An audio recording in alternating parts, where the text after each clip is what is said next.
Hello दोस्तों, कैसे हैं आप सब लोग। स्वागत है आप सभी का आपके अपने यूट्यूब चैनल ट्यूटर ट्रैक पर।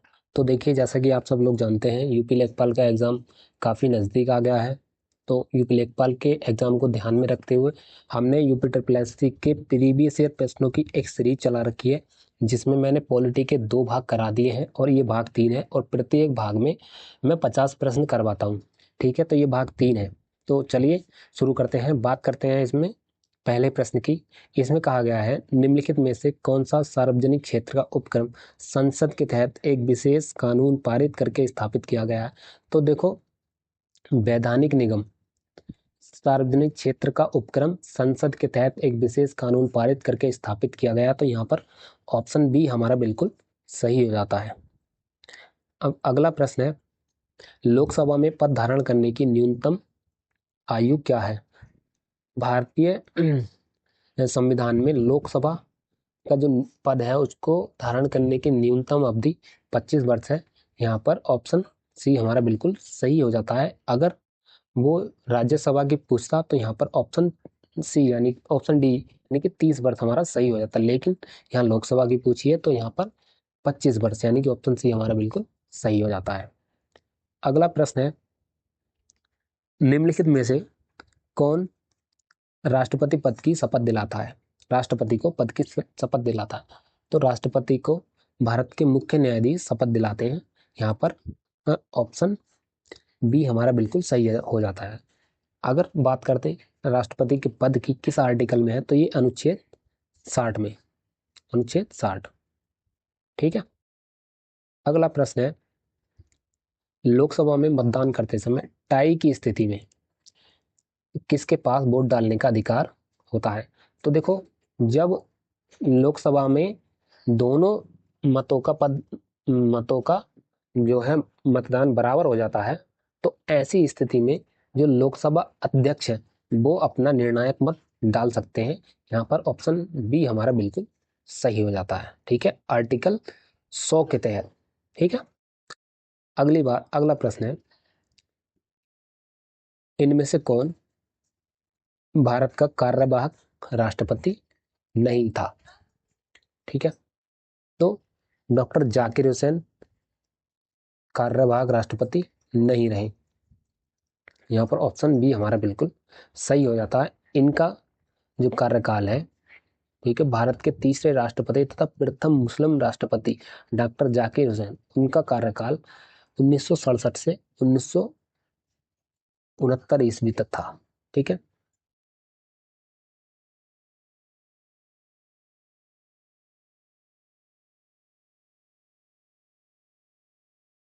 ये कार्यवाहक राष्ट्रपति इसलिए नहीं है क्योंकि इनकी अपने पद पर रहते हुए मृत्यु हो गई थी। ठीक है। अब अगला प्रश्न है, भारत में राष्ट्रपति अपना कार्यकाल पूरा होने के पहले अपना त्यागपत्र किसको सौंपते हैं। तो देखो, ये बात मैंने आपको पहले भी वीडियो में बताई है, अभी फिर बता रहा हूँ मैं।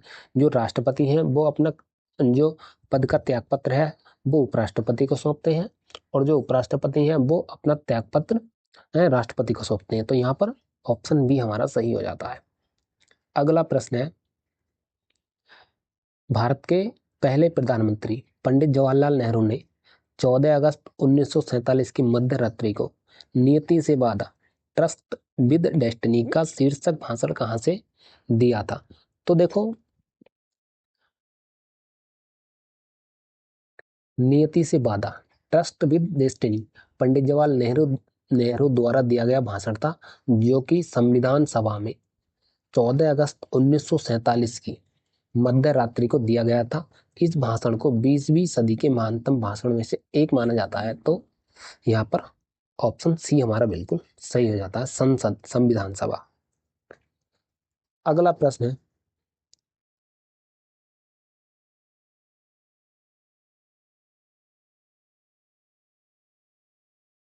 अगला प्रश्न है, अनुसूचित जाति अनुसूचित जनजाति के संरक्षण के लिए एक क्षेत्र को अनुसूचित क्षेत्र के रूप में घोषणा करने की शक्ति किसके पास होती है।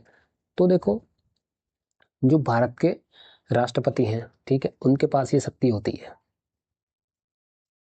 भारत के राष्ट्रपति अनुसूचित जनजाति के संरक्षण के लिए एक क्षेत्र की अनुसूचित क्षेत्र की घोषणा करने की शक्ति भारत के राष्ट्रपति के पास है, जिसका उल्लेख संविधान की 5वीं अनुसूची में किया गया है। इसके अनुसार राष्ट्रपति को संबंधित राज्य के राज्यपाल के साथ परामर्श कर किसी अनुसूचित क्षेत्र की सीमाओं व नाम में परिवर्तन कर सकते हैं। ठीक है, ऑप्शन बी हमारा बिल्कुल सही हो जाता है, भारत के राष्ट्रपति। अब अगला प्रश्न है, राष्ट्रपति द्वारा राज्यसभा में कितने सदस्यों को नामित किया जा सकता है?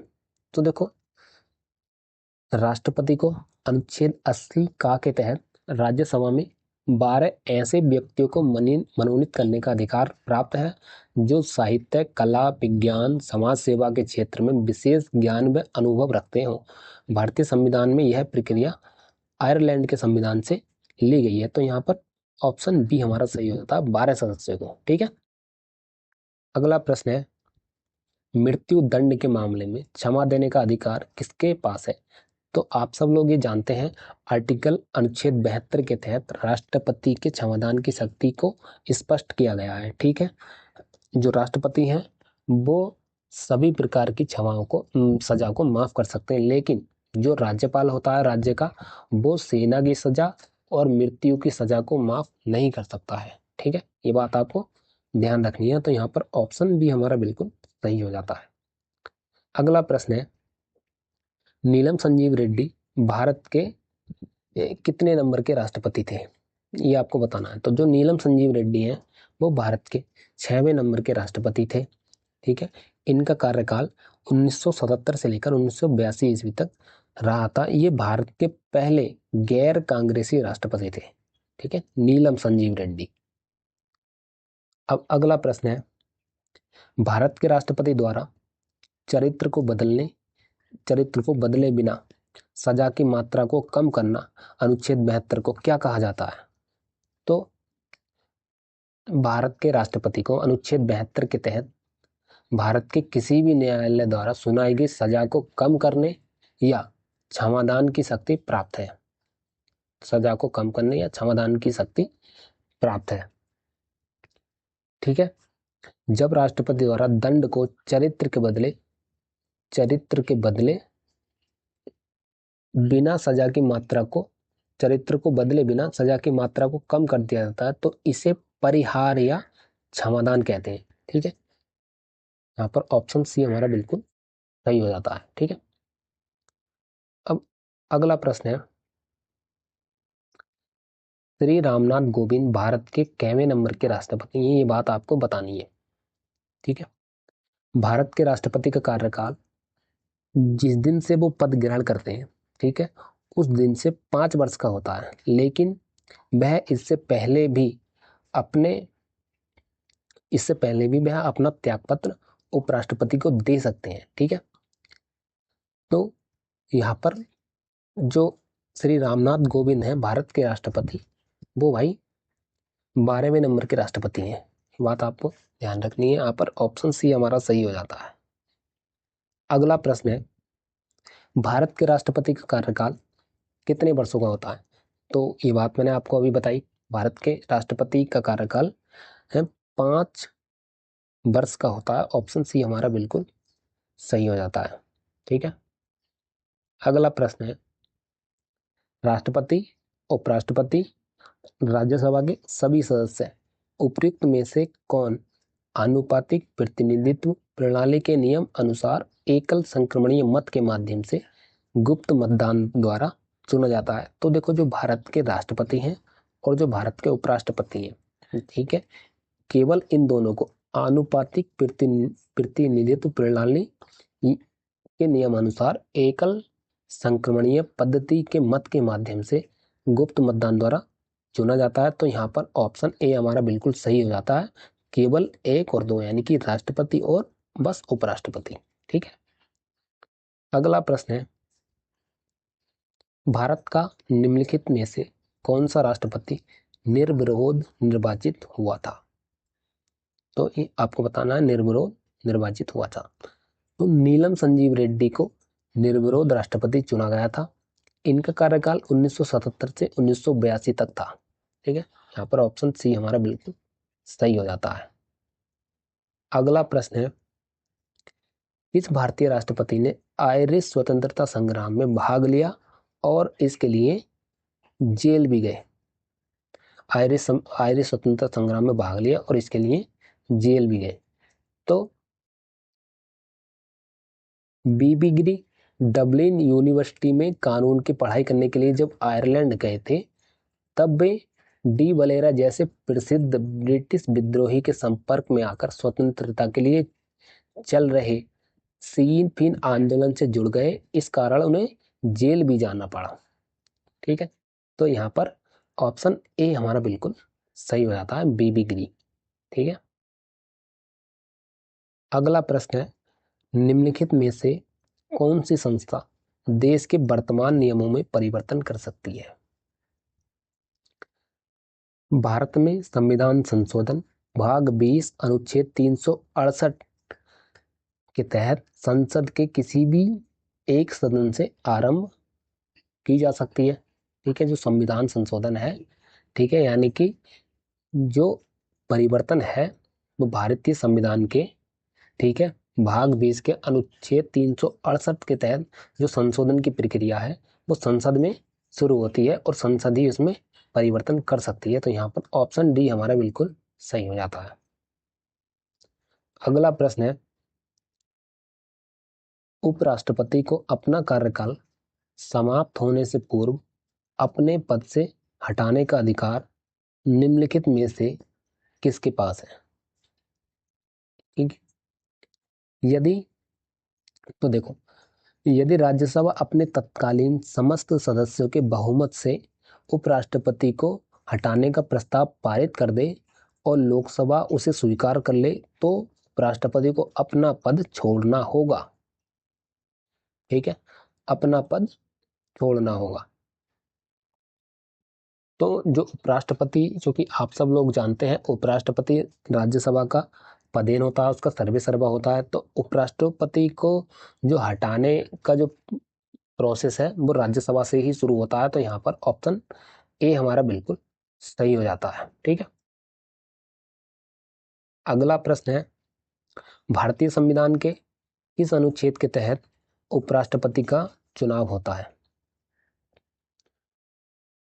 अनुच्छेद, देखो, अनुच्छेद 66 के तहत उपराष्ट्रपति के चुनाव की प्रक्रिया का वर्णन किया गया है। ठीक है, उपराष्ट्रपति राज्यसभा का पदेन सभापति होता है।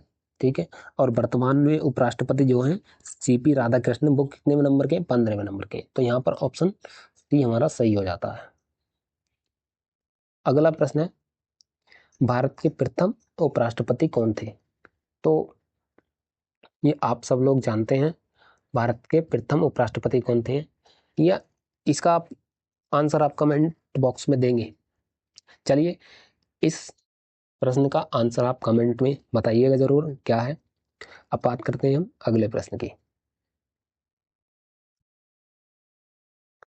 प्रत्येक 2 वर्ष के बाद राज्यसभा के कितने सदस्यगण सेवानिवृत्त हो जाते हैं? तो देखो, राज्यसभा के 1/3 सदस्य प्रत्येक 2 वर्ष के बाद सेवानिवृत्त हो जाते हैं। ठीक है, अगर बात करें राज्यसभा किस अनुच्छेद के तहत है, तो राज्यसभा की संरचना किस अनुच्छेद में है? तो अनुच्छेद 80 में। ठीक, अगला प्रश्न है, राज्यसभा सदस्यता के लिए न्यूनतम आयु कितनी है? तो राज्यसभा सदस्यता के लिए न्यूनतम आयु 30 वर्ष होती है। यहाँ पर ऑप्शन बी हमारा बिल्कुल सही हो जाता है। अगर यही बात वो लोकसभा के लिए पूछता तो लोकसभा के लिए कितनी होती है भाई? 25 वर्ष। ठीक, यहाँ पर ऑप्शन बी हमारा बिल्कुल सही हो जाता है। अगला प्रश्न है, यथा अगस्त 2018 राज्यसभा के अध्यक्ष कौन है? राज्यसभा के अध्यक्ष 2018 का पूछा है। राज्यसभा संसद का एक उच्च सदन है, एक स्थायी सदन है। इसके 1/3 सदस्य प्रत्येक 2 वर्ष के बाद सेवानिवृत्त हो जाते हैं। उपराष्ट्रपति राज्यसभा का पदेन सभापति होता है। ठीक है, और 2018 के अनुसार अगर इसमें पूछा है राज्यसभा के अध्यक्ष, तो वो थे एम वेंकैया नायडू। ठीक है, अगर वो पूछता है वर्तमान में, तो वर्तमान में कौन है? सीपी राधाकृष्णन। ये आपको मैंने अभी बताया था, उपराष्ट्रपति। ठीक है, अगला प्रश्न है, निम्नलिखित में से कौन सी राज्यसभा की शक्तियों में से एक है? तो यह गैर धन विधेयकों पर विचार और अनुमोदन करता है तथा धन विधेयकों में संशोधन का सुझाव देता है। यहाँ पर ये ऑप्शन सी हमारा बिल्कुल सही हो जाता है। अगला प्रश्न है, भारत विश्व का विशालतम लोकतांत्रिक प्रजातंत्र है। इसकी प्रथम लोकसभा कब आयोजित की गई थी? ठीक, ये आपको बताना है।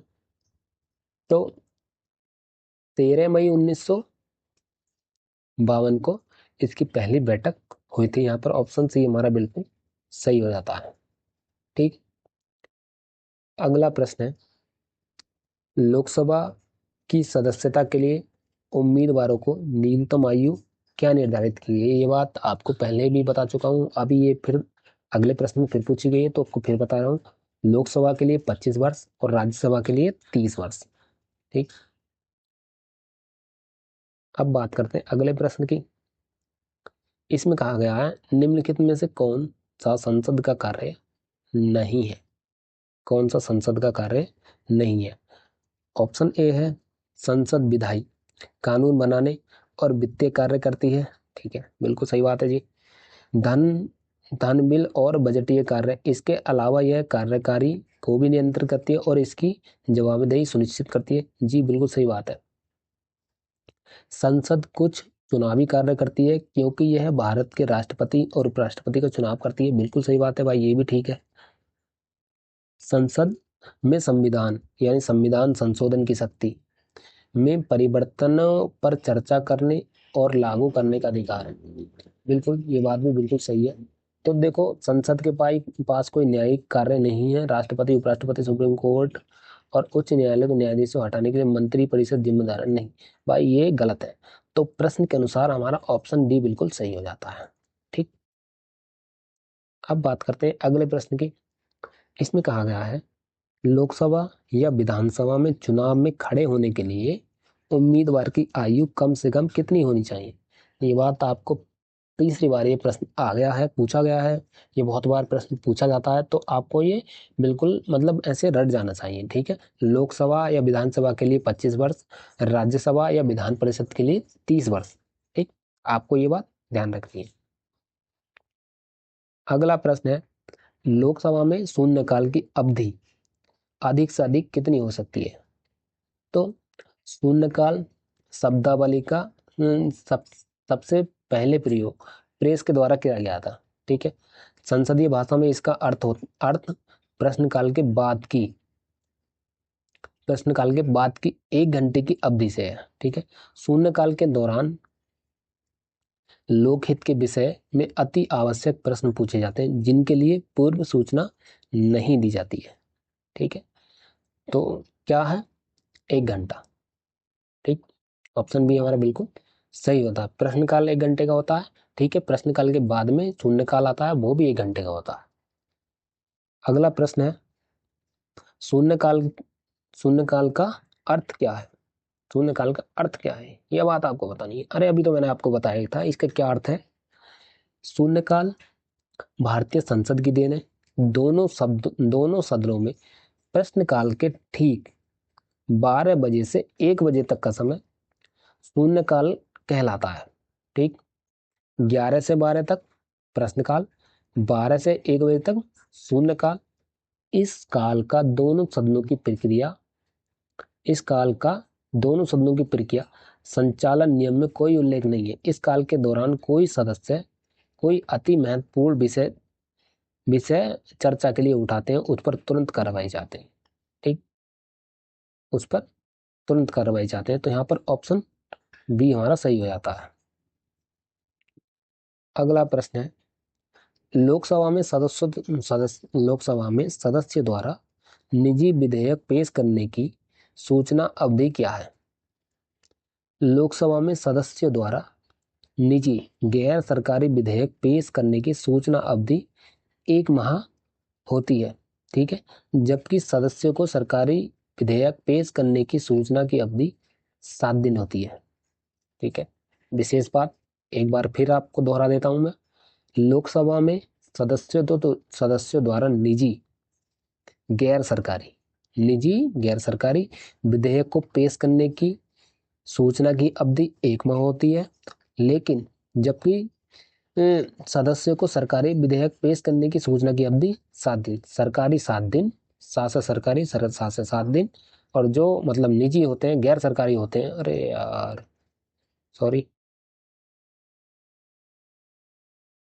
ठीक है, जो निजी होते हैं, ठीक है, और अरे यार, सरकारी विधेयक 7 दिन और जो निजी होते हैं उनके लिए 1 माह, ऑप्शन ए हमारा बिल्कुल यहाँ सही हो जाता है, ठीक।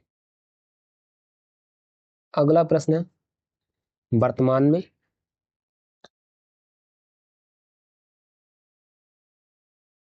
में कितने लोकसभा निर्वाचन क्षेत्र हैं? इस संख्या में 1971 से कोई परिवर्तन नहीं हुआ है। तो वर्तमान में 543 लोकसभा निर्वाचन क्षेत्र हैं। वर्ष 1971 की जनगणना के आधार पर लोकसभा के निर्वाचित सदस्यों की अधिकतम संख्या 552 निश्चित की गई है। 84वें संविधान संशोधन 2001 के द्वारा लोकसभा के कुल सदस्यों की संख्या तथा लोकसभा में राज्य को आवंटित स्थान की संख्या को वर्ष 2026 तक यथावत यानी कि ऐसे ही रखने का प्रावधान किया गया है। तो यहाँ पर ऑप्शन ए हमारा बिल्कुल सही हो जाता है, 543। अगला प्रश्न है, संविधान द्वारा विचार की गई लोकसभा की अधिकतम ताकत संख्या क्या है? लोकसभा की अधिकतम ताकत संख्या क्या? तो देखो, लोकसभा की अधिकतम संख्या 552 है, ठीक है, और इसका जो निर्वाचन क्षेत्र है, ठीक है, वो 543 है।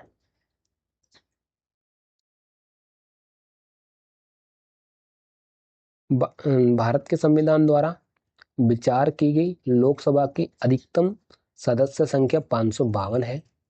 इसमें से अधिकतम 530 सदस्य राज्यों के निर्वाचन क्षेत्रों से व अधिकतम 20 सदस्य यूनियन टेरिटरीज से जब निर्वाचित किए जा सकते हैं, ठीक है। वर्तमान में लोकसभा सदस्यों की संख्या 543 है। ये आपको अभी पिछले प्रश्न में ही मैं बता चुका हूँ, ठीक से। लोकसभा के सदस्यों का चुनाव प्रत्यक्ष मतदान के द्वारा वयस्क मताधिकार के आधार पर किया जाता है, ठीक है। भारत में लोकसभा को प्रधानमंत्री के परामर्श पर राष्ट्रपति के द्वारा समय से पहले भंग भी किया जा सकता है, ठीक है। भारत में लोकसभा भारतीय संसद के प्रथम व निम्न सदन होता है, जिसका सभापतित्व करने के लिए एक लोकसभा अध्यक्ष भी होता है, ठीक है, आपको ध्यान रखनी है ये बात। अगला प्रश्न है, लोकसभा में कितनी सीटें अनुसूचित जाति और अनुसूचित जनजाति के प्रतिनिधियों के लिए आरक्षित की गई हैं? तो 131 सीटें हैं। लोकसभा में अनुसूचित जाति और अनुसूचित जनजाति के लिए 131 सीटें आरक्षित हैं। इसमें 84 सीटें अनुसूचित जाति के लिए हैं, ठीक है, 47 सीटें अनुसूचित जनजाति के लिए आरक्षित हैं। भारतीय संविधान के अनुच्छेद 330 में लोकसभा में अनुसूचित जातियों और जनजातियों के लिए स्थानों का आरक्षण का प्रावधान है, ठीक। ऑप्शन डी हमारा बिल्कुल सही हो जाता है। अगर वो अनुच्छेद पूछता है तो 330, और आरक्षित सीटों की बात करता है तो 131। अगला प्रश्न है, लोकसभा के सदस्यों का कार्यकाल कितने वर्ष का होता है? तो लोकसभा के जो सदस्य होते हैं उनका कार्यकाल 5 वर्ष का होता है। प्रधानमंत्री के आधार पर प्रधानमंत्री के परामर्श के आधार पर राष्ट्रपति के द्वारा लोकसभा को समय से पहले भंग भी किया जा सकता है। ठीक है, यहाँ पर ऑप्शन डी हमारा बिल्कुल सही हो जाता है। अगला प्रश्न है, लोकसभा के पहले स्पीकर कौन है? लोकसभा के पहले स्पीकर भारत के प्रथम लोकसभा अध्यक्ष जीवी मावलंकर, गणेश वासुदेव मावलंकर थे। ठीक है, और इनका कार्यकाल 1952 से 1956 तक रहा। वर्तमान में 18वीं लोकसभा के अध्यक्ष ओम बिरला साहब हैं। ठीक, ये बात आपको ध्यान रखिए। तो यहाँ पर ऑप्शन ए हमारा बिल्कुल सही हो जाता है। अगला प्रश्न है, भारत में निम्न में से किस लोकसभा अध्यक्ष का कुल कार्यकाल सर्वाधिक रहा है? ठीक, बात आपको बतानी है जी। तो देखो, डॉक्टर बलराम जाखड़, ठीक है, 1980 से 1985 तक। ठीक है, 1985 से 1989 तक लोकसभा के अध्यक्ष रहे। इससे पहले जाखड़ को पीठासीन अधिकारी के रूप में पिछड़ा कोई अनुभव नहीं था।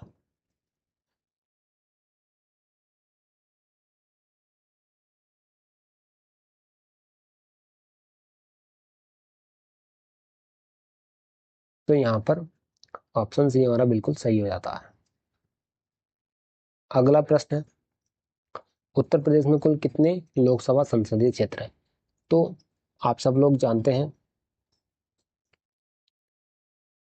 उत्तर प्रदेश में 80 लोकसभा संसदीय क्षेत्र है। ऑप्शन सी हमारा सही हो जाता है। अगला प्रश्न है, संसद में गुजरात राज्य की कितनी सीटें आवंटित हैं?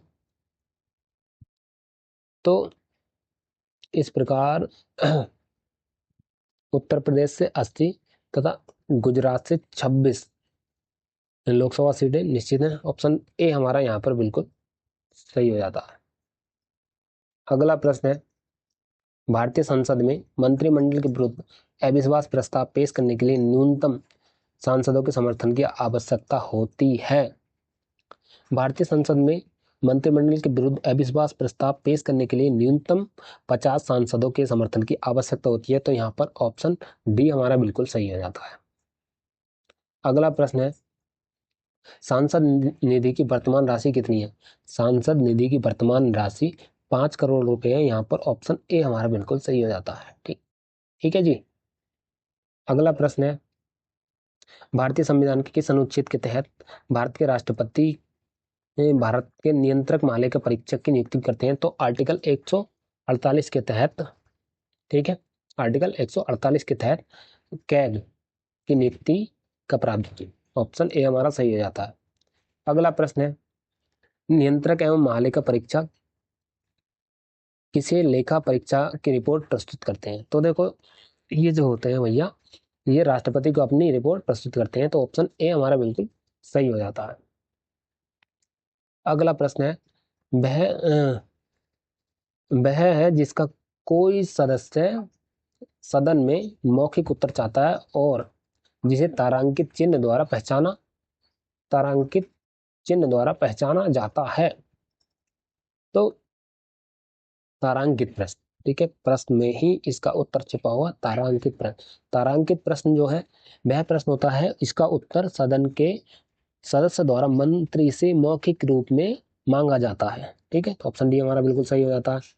अगला प्रश्न है, देश में एक से अधिक स्तर की सरकार के अस्तित्व को देश में एक से अधिक स्तर की सरकार के अस्तित्व को दर्शाता है। ठीक, तो संघवाद,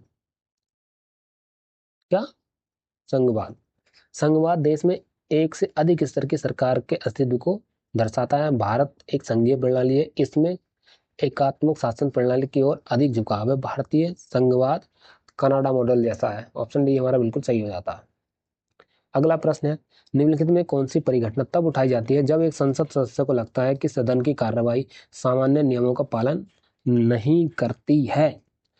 तो जब संसद सदस्य को लगता है कि सदन की कार्यवाही सामान्य नियमों का पालन नहीं करती, तब वह तब व्यवस्था का प्रश्न उठाया जाता है जब कोई विचार विमर्श करने वाली ये सभा बैठक में नियमों के उल्लंघन की ओर ध्यान आकर्षित करती है। ठीक है, ध्यानाकर्षण प्रस्ताव क्या होता है? ध्यानाकर्षण प्रस्ताव में प्रत्येक सदस्य को एक प्रश्न पूछने का अधिकार होता है। इसके द्वारा तत्काल महत्व के प्रश्नों पर 1 घंटे की चर्चा की जा सकती है। ठीक है, तो ऑप्शन सी हमारा बिल्कुल सही हो जाता है यहाँ पर। व्यवस्था संबंधित व्यवस्था का प्रश्न ऑप्शन सी हमारा सही हो जाता है। अगला प्रश्न है, एक व्यक्ति जो संसद का सदस्य नहीं है उसे राष्ट्रपति द्वारा अधिकतम कितने महीनों के लिए मंत्री के रूप में नियुक्त किया जा सकता है? तो 6 महीने, 6 माह के लिए, 6 माह के लिए उसे मंत्री बनाया जा सकता है।